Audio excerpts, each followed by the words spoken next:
This is a book about the necessity of measuring your actions, of being honest with yourself, of really looking at life for what it is, of really sitting down and thinking about what you're doing every day. What are you actually doing, right? It's about looking in the mirror. It's about really not letting ourselves off the hook. Better than food, man. Hey, what's going on, everybody? Welcome to Better Than Food Book Reviews. I'm your host, Clifford Lee Sargent. Great to see you as always. Hope you're doing well. Get that coffee. Delicious. Guatemala. It's like dark chocolate and pepper. All right, so today's book. This was a gift from Chris Bianchi. Thank you very much, man. This is a very interesting book. The Tartar Steppe by Dino Buzzati. Translated by Stuart C. Hood. Published in 1940. I think Buzzati wrote it in 1938. I've been meaning to read this for quite some time. So this book has two positive blurbs on the back. One is from J.M. Coetzee and the other is from Jorge Luis Borges. Coetzee? I always screw up his name. Two masters.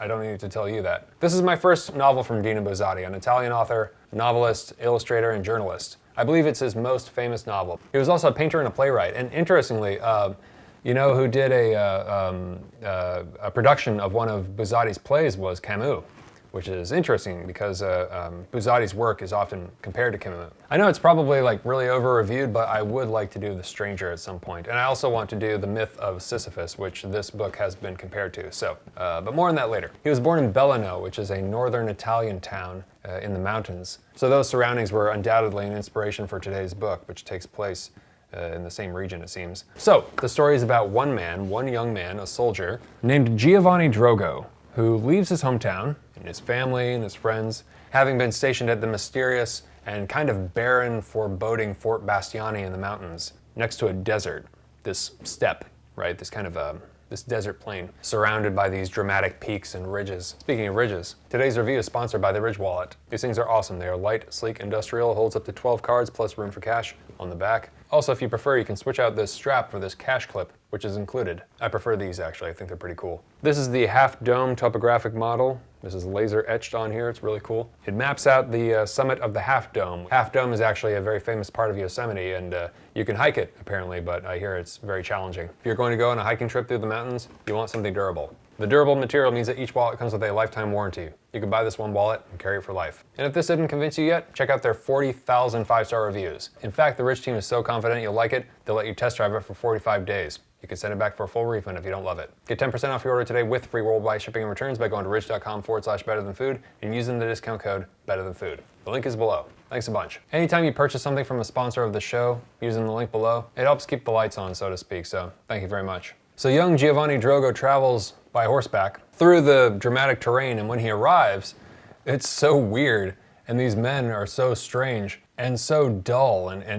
everything is so mundane and routine. He tells himself that he's only going to stay there for 4 months. It just seems like a strange enclave of these bizarre men who are collectively waiting for this supposed army of Tartars to emerge from the mist on the steppe. All the guards on watch can see. They all look out into this vast, barren desert plain with this mist at the end of it, and sometimes, you know, because of the shifting mist, things will be revealed and then hidden again, and they'll think they see things, but they're not sure. They use, you know, the spy glasses. Somebody somewhere said something about an army of Tartars to the north, possibly, and so they wait on guard duty, deluded in their hopeful fantasies of military glory, eventually including Drogo, observing this odd, changing yet unchanging landscape that begins to look exactly like their lives that they're wasting away doing it. Changing, most certainly, as in they're losing time, they're getting older, but unchanging. They're not actually doing anything, they're just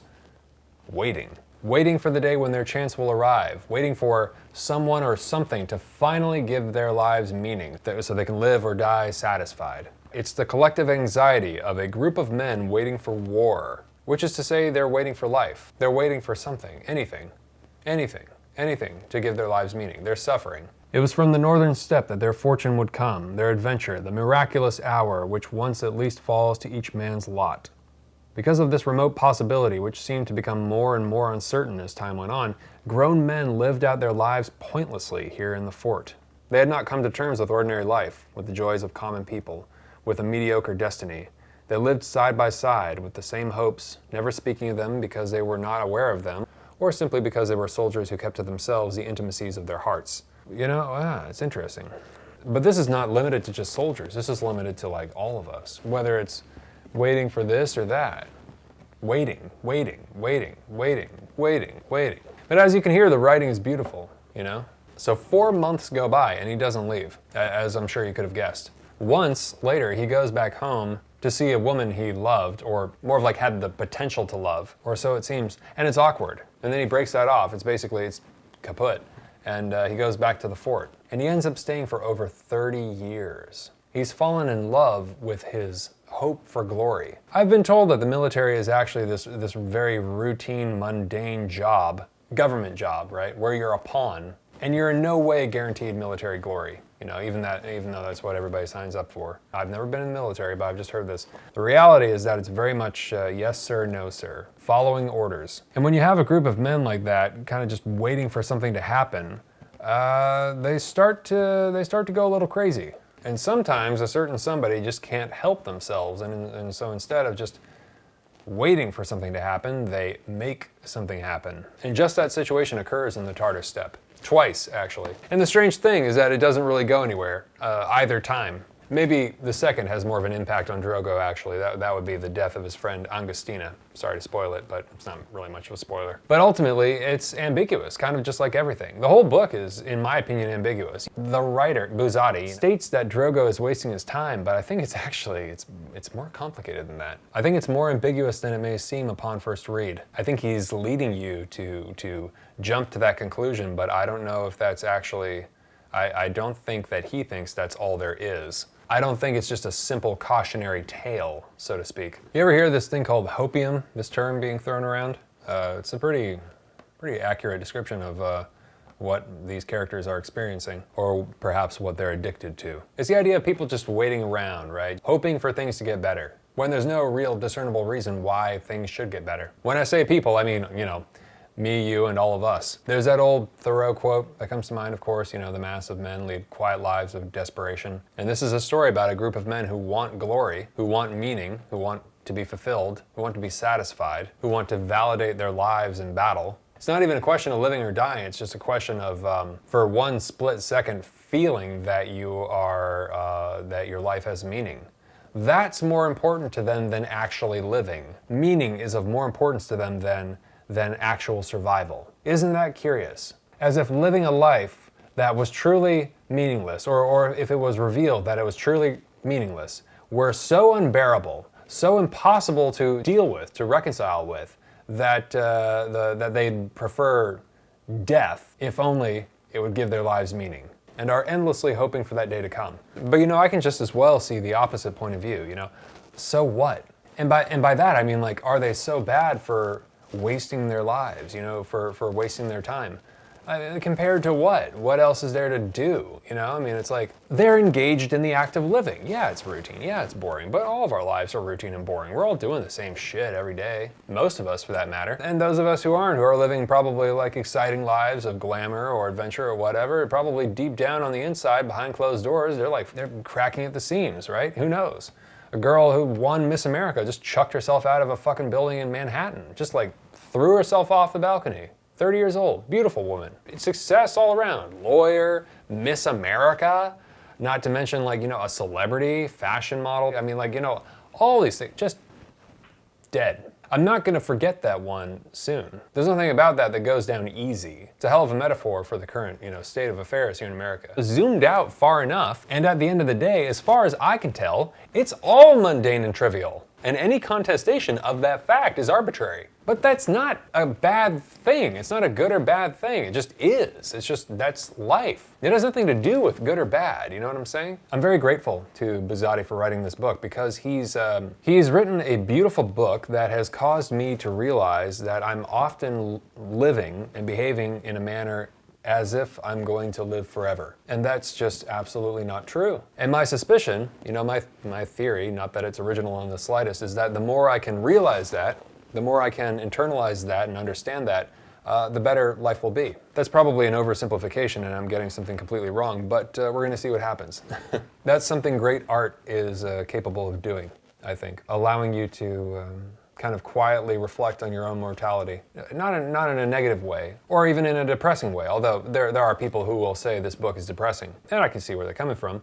But I found it way more beautiful than depressing, making you realize the finitude of your existence, the finitude of all of this, you know. Agonizing sometimes, but merciful also in some respects. It's a book about life. It's a book about living and the passage of time. This is a book that shows you how beautiful life can be in spite of its lack of glory. This character doesn't have much.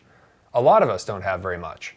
Especially now. He doesn't have anything really. He doesn't have a wife, he doesn't really have a family anymore by the end of it, he doesn't have children, he doesn't have business, he doesn't have material possessions, he doesn't have a house, and he's wasted his whole life. Or has he? That's the interesting question of the whole book. Has he wasted his whole life, really? You know, you get the feeling that the writer, Buzzati, feels that he has. And you get the feeling that Drogo feels that he has. But then other times it's ambiguous. It's not so clear. Because what else was there? What other possible outcome could there have been? What else would he have done? There's something beautiful about it in the way that Stoner by John Williams was beautiful, which is a book, I think it's famously said that it's like a book really like where nothing happens. Maybe it was Tom Hanks who said that. But that's true. Nothing really happens in Stoner. But it's gorgeous. It's one of the best.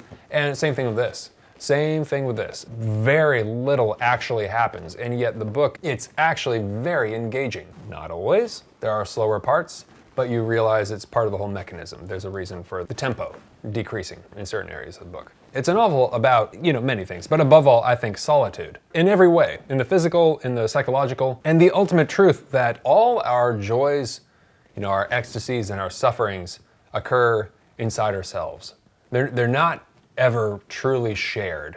Our deaths are not anybody else's deaths. Our sorrows are never really anybody else's sorrow. And neither are our joys, our successes. You know, our success is never really anybody else's success. Or, you know, insert subjective emotion here. And don't take this the wrong way, because it's really a beautiful novel. It's not Welbeck and it's not Ligotti. It is about the fundamental, inescapable truth that we all die alone.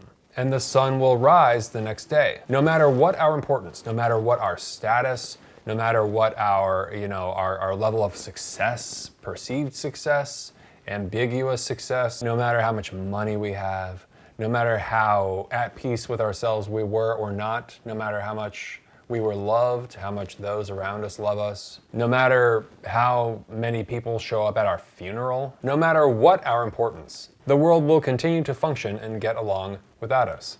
And thank God. I mean, can you imagine the alternative? Even though we sort of all live like that, don't we? But before you click out of this in frustration, like, oh God, Cliff, not another bleak, depressing, nihilistic novel. Well, deal with it. No, I'm just joking. But really, this novel for me is a source of inspirational strength. And I'm not so different that some of you are not going to feel the same way. I trust that, you know, y'all know me, y'all know my taste. There's a reason why you're watching. And some of you may disagree with my interpretation. That's fine. That's totally fine. But for those who are receptive to this, I think it's a beautiful, beautiful book. I really do. And in a beautiful way, one of quiet individual triumph of the truest variety, which is triumph within the mind, right? Within oneself, which is the most important because ultimately that is all we experience. One of the most beautiful moments for me in the book is when the opposing army actually, you know, one day does show up, or so we think. So we are led to believe, along with the soldiers at first. But for a certain soldier, Phillimore, he won't allow himself to get that hope. He will not allow himself to believe that the army, in fact, has shown up and it's his day of glory, because it would be too much of a good thing. He's been so disappointed and misled time and time again that he'd be embarrassed if he got excited. But it gets to the point where he is so close to actually, you know, he's going to make this announcement to the men, right, in the hall or wherever it is, and he's about to admit that, in fact, they're here.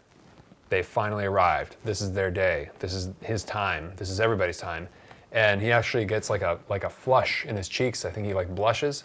And right at that moment, of course, this messenger comes in, and it's this message from the king or whoever, ruler, I can't remember, stating that no, this is just another army. They're passing through. They're like doing something menial, something unimportant. They're doing like some expedition. It has nothing to do with war. It's just a notification from the higher up that yes, in fact, this is not their day. This other army is not the enemy. Their glory will not come. He doesn't even believe it. He just goes about, business as usual, even though there's a fucking army approaching. He won't even allow himself to hope that his day of glory has come. Won't even allow it. But the excitement rises to a fever pitch and he almost falls for it. And in that moment, you realize it could be any of us. We're all waiting for that day, that message, that phone call, that email, that chance encounter with anything we're doing. That money, that status, that validation from whoever, our parents, our friends, our spouses, our children, with anything we're doing. Maybe today's the day. Maybe I finally got it after all these years of hard work and waiting and hope and boredom and misery and stress and anxiety. Finally. Now we attach all sorts of symbols for validation. The day of battle for you and I could be money, could be status, could be whatever. Something material or something immaterial. We all have these attachments to ghosts, to things that don't exist or don't last, to these symbols which, once grasped, may momentarily alleviate a source of anxiety for a second, only to start up a brand new one, some unknown realm of accursed anxiety, because that's what the fucking mind does. This is a story about the curse that is hope. Hope for action, hope for grandeur and satisfaction, hope for excitement and meaning and a life worth living, hope without evidence, and an insidious type of hope, the one that traps you in a state that is just comfortable enough to persist in and never escape, because it never becomes so hopeless that one needs to change, which is indeed what these characters truly need. Not what they want and desire. They're hoping for what they want and desire, hoping it, whatever that is, finds them. But inevitably, in a disturbing and brilliantly displayed cycle on the part of Buzzati,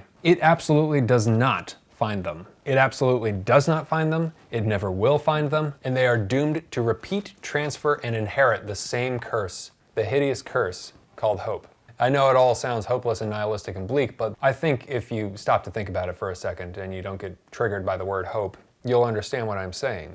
This is a book about the necessity of measuring your actions, of being honest with yourself, of really looking at life for what it is, of really sitting down and thinking about what you're doing every day. What are you actually doing, right? It's about looking in the mirror.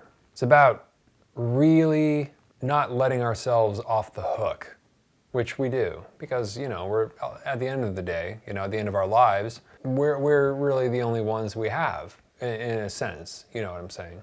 We love people and they love us, hopefully, but, we do all die alone. And I know it's dark, but it doesn't have to be. It is a dark truth, but it doesn't always have to break us. And that's the beautiful thing about this book, is that this is a book about a man who, and in the end of his life, is so fundamentally alone, and yet he's not broken. He is not broken. That's harder, I think, it sounds to me, than fighting a war. The internal war that all of us constantly in the middle of, that seems to me like the serious challenge and admirable triumph if one gets there, which he does. And that's why I thought this book was beautiful. You can't get more alone or more disappointed than Drogo by the end of the book. Things can't get more hopeless, and yet he wins in a way, which is great. I love that. It kind of cheered me up in a weird way. It seems bleak at first. It seems like totally bleak. And in some ways it is. It's honest. But it's also not. It's also a little bit deceptive. And by the end of it, you're like, oh yeah, see what you did there. Kind of so in like a weird circuitous way. It's I won't say it's hopeful, because it's not. It doesn't beat around any kind of bush at all. But it's inspiring. It's inspiring. This hope of valor, of vindication, of being special, of military glory, of seeing a war, dying in it even. And what could be better for a soldier than to be torn apart by bullets gloriously, right? It's all a game. But the truth, the reality, is that it will never come. And they begin to start acting in ways that are obsessive, juvenile, kind of contemptible, and in some cases, eventually pathological. Not everybody, but some of them. So yeah, I thought it was great. I thought, you know, you could read it as a cautionary tale, or you could read it as a kick in the pants, so to speak. But it's one that doesn't tell you exactly what to think about things. I mean, in another way, it asks, what does one really need? Does one really need the shiny medals that society gives you? Does one really need to work hard all of one's life and succeed in some arbitrary goal of X, whatever that is? Drogo only suffers when he thinks about the thing that society wants him to. When he realizes by society's standards, he's not doing enough, or doesn't have enough, or whatever, who cares? Society standards that he's adopted as his own. Look at what he does that causes time to slip away from him in enormous quantities. Which is precisely what all of us are looking for, you know? Work that doesn't feel like work. He's naturally going into it, you know? That's the interesting appeal and beauty about the story, is that he actually, all these soldiers, is sort of, they're operating in this thing without thinking about it. They're just, this routine actually becomes this mode of existence, which is beautiful in its simplicity, in its minimalism, in its decisive order, in a way. Any person, he or she, wants to ignore the ticking of the clock, to be made unaware of time because they're so engaged in the act of living, whatever that is. That time becomes irrelevant. That's at least what I understand it to be. That's the closest definition I can find to satisfaction. When you're free from the tyranny of the clock. When one is so engaged with what they're doing that the question of time passing is irrelevant. So it's actually, in one way, this beautiful story of this man spending his years in this fort in this desert canyon, admiring the landscape, talking with the soldiers, thinking and searching for the glory that all his comrades desire. He's trapped, but he's also not. He shifts back and forth, depending on his perspective, you know what I mean? Is he in hell, or is he in heaven? Is there a possibility of glory, or no? Yes, there's a possibility. Is it realistic? No. Is it enough to keep him chasing the carrot? Yes. But he's doing it because he wants to be doing it, because he desires to chase that glory. He can't stop chasing it, just like any of us, all of us, can't stop chasing whatever it is that we're chasing. But the difference for Drogo, as for some of the things that maybe you and I are after, is that what he chases is not up to him. It doesn't depend on his hard work, it's chance. It depends on chance and the whims of others, another army. It's a gamble. A force is beyond his control, may as well be God.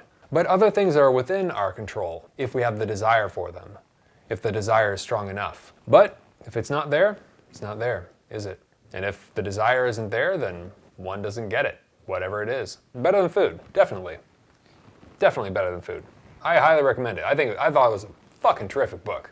It can get a little depressing for sure near the end. But overall, it's very, very good. And it's not like Welbeck depressing. It's a different type. It's more positive than that. Not that it needs to be, but, you know, the tone that I'm getting from it. So Buzzati has been compared most of all to Kafka, and Camus as well. I prefer Buzzati to both, actually. It actually reminded me a little bit of the stories of the American expatriate Paul Bowles, like The Sheltering Sky, who didn't write about the deserts of northern Italy, but rather about the deserts of northern Africa. His stories take place in Morocco. Beautiful stories, but with these kind of like, these moments of almost like Poe-like violence that irreparably change everything, really kind of grotesque, but also very beautiful and very mysterious. Paul Bowles is very mysterious. This one reminded me of Kafka, but not a lot, just a few parts. The death of the soldier who was rescuing the horse was one, you know, reminded me of the trial or in the penal colony, you know, meaningless violence, unnecessary violence for absurd reasons, you know, that kind of thing. But again, I do prefer Buzzati's writing from what I've read from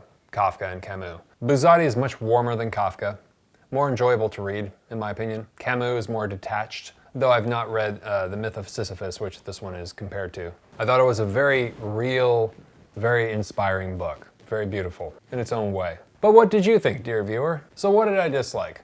Well, it slows down here and there, but that's sort of the point of the whole thing. Other than that, I thought it was excellent. A beautiful meditation on aging, desire, hope, and death. It's going to be one of the best books of the year, I can already tell. I'll certainly reread it. So who should read it? Well, yeah, anyone who likes quiet novels of melancholy beauty, or the work of Italo Calvino, Kafka, Borges, Camus, Poe, or Bowles. I loved it. I thought it was excellent. Better than food.